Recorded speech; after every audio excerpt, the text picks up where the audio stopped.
Chapter 9 of Mental Fascination. Mental Fascination by William Walker Atkinson. Chapter 9. Experiments in Induced Sensation. In the last chapter, we considered instances of tests of experimental fascination along the lines of muscular control. In this chapter, we will consider the phenomena attendant upon induced sensation, all of which follows the same law of cause, and is produced in the same manner, and by the same methods as the muscular phenomena. Let us begin our consideration of sense control by the familiar test of the burning hand. The burning hand test. This test is performed in the following manner. You stand before the impressionable, the latter extending his hand toward you, palm downward. You place the first two fingers of your right hand upon the back of his hand, holding them there for a moment, and concentrating your gaze and will upon his hand. Then you say to him, sharply, rapidly, and positively, "I am burning your hand. I am burning your hand. It is hot, hot, hot. It is burning, burning, burning you. Burning you, I say. Take it away, quick, I tell you. It is burning you," etc., etc. Always emphasizing the words hot and burning, and at the same time willing that your fingers will feel hot to him. It is surprising how many people will experience the sensation of heat if you perform the test properly, and are able to concentrate your will sufficiently well, and accompany the same with vivid suggestions. A variation of this test is to give the impressionable a silver coin, telling him to hold it between his thumb and forefinger. Then, after a moment, give him the suggestions of it being hot, hot, hot. It's burning you, etc. You may even impress upon him the idea that while it is burning him, he is unable to let go of it, etc. Induced pain. Another test of the sense of feeling is that shown by having the impressionable hold out his hand, his arm being extended full length. Then, standing before him, with a pin between the finger and thumb of your right hand, pretend to prick your own hand, jabbing the pin into it, and grimacing as if with pain, at the same time saying to him, "You see, you feel the pain of this pin. It hurts you, I say. You feel the pain instead of my feeling it. See, you feel it now," making a feint of jabbing the pin into your own hand. "You feel it, I say," etc. It is remarkable how many persons will take on the pain you are supposed to be feeling. Of course, your imagination should be exercised under the control of your will, so that you will allow yourself to imagine that you feel the pain. I have seen the above experiment tried before a roomful of people, and many of the audience shared the induced pain with the impressionable, upon whom the experiment was being tried. Do not forget what I said in the last chapter about taking away the induced condition after the test. In the above cases, rub your finger over the burnt or hurt spot, saying, "It's all right now. All right. The pain is all gone." If you do not do so, the impressionable may carry away with him a sensation that his hand had been subjected to heat or pain. Remarkable phenomena. In this connection, it may be proper to call your attention to the fact that the history of the subject shows cases in which burns have actually been produced on the bodies of persons by strong suggestion, coupled with physical aids. For instance, postage stamps have been placed in portions of the body with the suggestion that they were fly blisters, and the blister appeared. You will see that it is all a matter of induced feeling, the more marked results merely evidencing the power of the mind of the individual over the mind in the portions of his body, as I have shown in the chapter entitled Mental Therapeutics, in my work on mental magic. Many other experiments, along the line of sense control, might be mentioned, but they are all but different forms of the same thing. The ingenuity of the experimenter will indicate manifold variations, if he sees fit to follow up the subject. Induced sense of smell. The sense of smell may be induced by the experimenter suggesting to the impressionable that a bottle contains a liquid smelling like certain perfumes, etc. This may be varied by changing the suggestion so that all the well-known perfumes may be sensed, like the legend of the magic perfume bottle of the wizard, which probably was nothing more than a case of clever induction of the sense of smell by the method mentioned herein. Personal experiences. I have seen a number of cases of this kind in my personal experience, in which large numbers of people were impressed in this way. In one case, I was attending a play, the scene of which was laid in the South, and in which one of the characters remarked, "Oh, smell the magnolia! How strong is their odor in this heavy, warm night air!" And in a moment, the audience noticed a plain odor of magnolias floating over the house. So strong was the impression that many insisted that the management had actually introduced the odor, in order to heighten the effect, but inquiry showed this to be erroneous, for no odor was actually used. More recently, I attended a play, The Girl with the Green Eyes, in which one of the characters was supposed to have committed suicide by turning on the gas, in full sight of the audience. The room was large, and jet after jet of the many chandeliers, bracket lights, etc., were turned on by the woman. In a short time, people in the audience began to sniff, and say, "Smell the gas," until everyone thought they smelled it, and some women felt faint. Of course, the original impression was given by the physical suggestion, but as soon as people took on the impression, it spread like a contagion, by the law of mental induction, until all felt it more or less. The Professor's Experiment. There are cases recorded of the effect being deliberately produced, for instance, the tale of the old German professor, who after telling his class that he would uncork a bottle containing a chemical compound noted for its foul odor, uncorked a bottle of distilled water, possessing no odor at all. The class soon perceived the supposed odor, and row after row of students showed their disgust. The waves of the supposed vapor floated over the room, just as would have been the case if the genuine liquid had been uncorked, those nearest the platform perceiving it first, and then the next row, and so on, until the whole room was filled with it.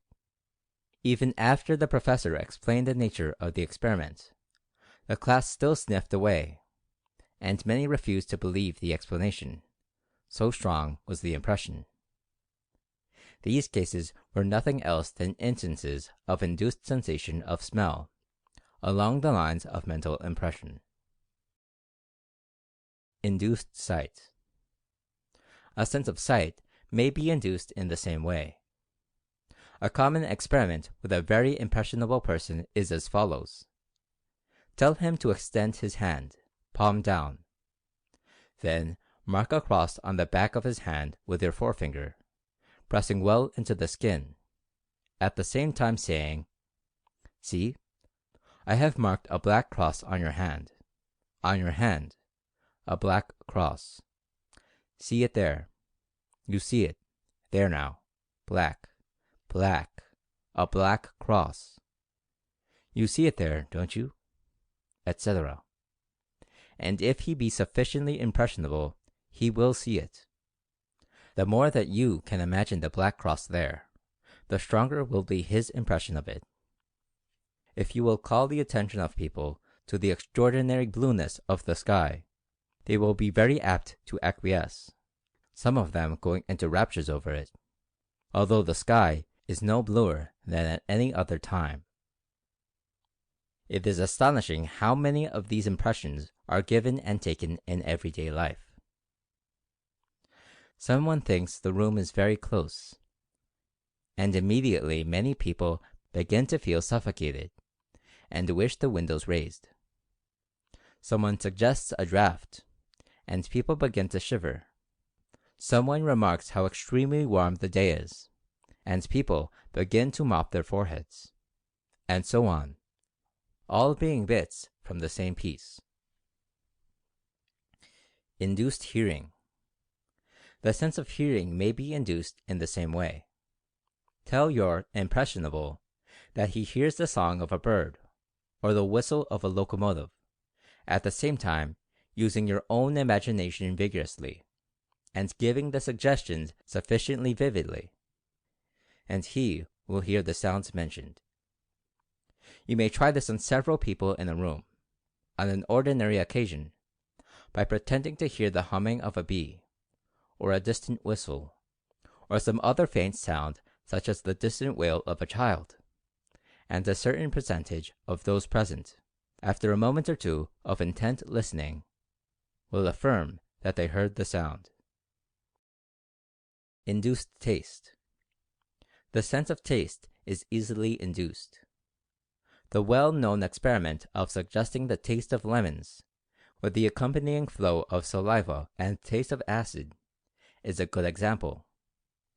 With a good impressionable, you may induce a sense of changing tastes from extreme sweetness to extreme acidity, in a simple, tasteless glass of water. It all depends upon the degree of impressionability of the persons tested, and the strength of your own imagination and suggestion. It is all a question of induced sensation. The professional hypnotist turns this to good account in his entertainment. Personal experiments. In this connection, I would say that several years ago, when I was devoting much time to experimental work, I cured many cases of tobacco chewing, cigarette habit, etc., by a course of vivid suggestion, accompanied by visualization, manifesting as mental induction. I would create a mental image of the tobacco or cigarettes as having a disgusting taste, a taste that produced a feeling akin to nausea, and then would concentrate my mind and feeling upon the other person, giving him at the same time the most vivid suggestions of disgusting, nauseating, sickening taste, etc., etc., etc., until he would be unable to chew the tobacco or smoke the cigarette. Then, by following up the matter by giving him the strongest future impression, that he would always remember the sensation of disgusting taste whenever he attempted to chew or smoke, and that the tobacco or cigarette would always induce those feelings in him, a cure of the habit would be effected. Sleep condition not necessary. Some practitioners of suggestive therapeutics have met with much success in the treatment of undesirable habits in this way. It is true that many of these practitioners have believed that it was necessary to produce the hypnotic sleep in order to get the results, but this is simply because they themselves are self-hypnotized with the sleep delusion, and if they would but throw off their spell, and begin to experiment along the other lines, they would see that the same results could be obtained without the slightest attempt to produce sleep. Senses inhibited. Just as the senses may be rendered by induction, so may they be inhibited in the same way. Any of the above experiments with the senses may be reversed at will. Tell your impressionable that he cannot hear a certain sound, smell a certain odor, taste a certain taste, feel a certain sensation, see a certain thing, and if you be sufficiently positive, and he sufficiently impressionable, and if you use your imagination and suggestion sufficiently well, the senses will be inhibited in his mind for the time being. Remarkable instances. In the matter of inhibition of the sense of feeling, some most remarkable results may be obtained.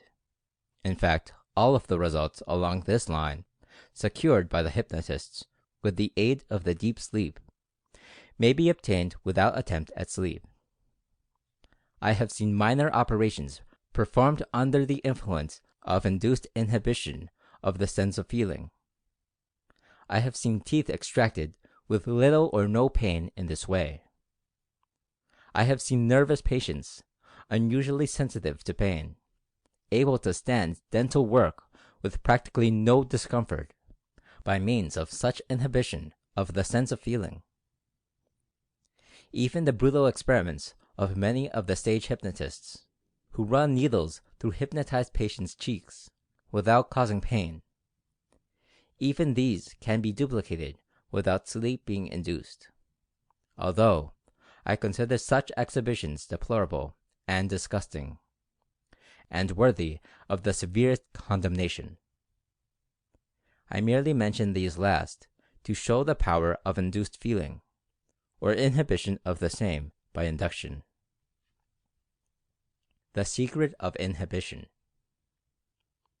The secret of the inhibition of the senses is that the will is directed to shutting off the attention to the part or organ. If the attention can be removed, or shut off, no pain will be felt. Many persons have practiced on themselves, until they can inhibit pain in portions of their body, and in inducing the effect in another person, the same methods are used, accompanied by suggestion. Mental anesthesia. It may be of interest to many students to have me make a little more detailed reference to this subject of anesthesia by mental induction. Anesthesia, you know, is an entire or partial loss or absence of feeling or sensation. We generally think of this condition as being brought about only by something like ether, gas, etc. But anything that will tend to inhibit sensation is an anesthetic. The word inhibit, you know, means to check, to hold back, to restrain, etc. And pain and sensation may be inhibited by pure mental impression. Historical instances. History is full of instances of inhibition of pain by strong mental feeling, emotion, ecstasy, etc. Religious fanatics have mutilated themselves barbarously, without the feeling of pain. The American Indians, in their wild dances, wound themselves without feeling the pain. In India, the fanatical devotees torture themselves in horrible ways, as a religious rite, and seem entirely callous to pain. People have been burned at the stake, chanting joyful songs, and martyrs have been crunched in the jaws of the wild beasts with laughter and joy fully manifest. All of these instances, and many others of the same kind, show that it is possible for the mind of a person to inhibit pain in himself, and the inhibition of pain in a person by another person is merely a calling into play of the same power, by means of induction and suggestion. It is not a creation of the power in the person, but merely a calling forth that which is already there. How to inhibit pain in another. The following simple but very effective method is that used in the best psychological laboratories. The impressionable is comfortably seated, or placed in a reclining position, before the experimenter. Let us suppose that it is wished to inhibit sensation in his arm. In that case, the experimenter will begin to stroke the arm upward, from fingertips to shoulder. The effect of this stroking is to restrain the circulation, which latter responds readily to such suggestion, as we shall see a little later on. The experimenter says, "Now I am taking the circulation away from your arm, and putting the nerves to rest.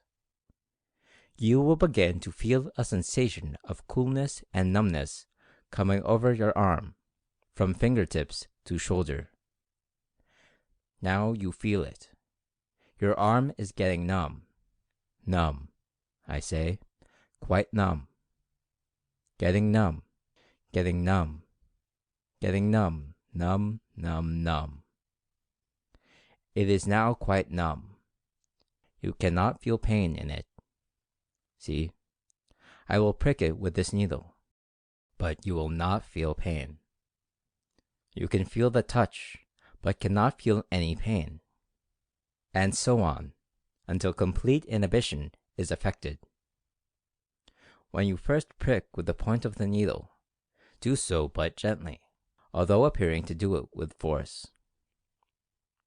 This will reassure the patient, and will make him relax his resisting will the more. Result of repetition. The above process continued, in the right person, and in the proper manner, will produce wonderful results.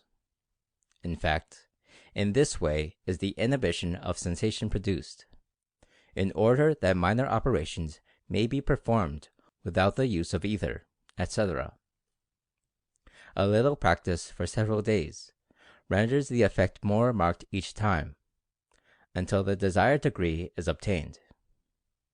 The above method is the most simple, and yet the most effective, known to experimental psychologists, and if persisted in, and performed intelligently, is capable of wonderful development.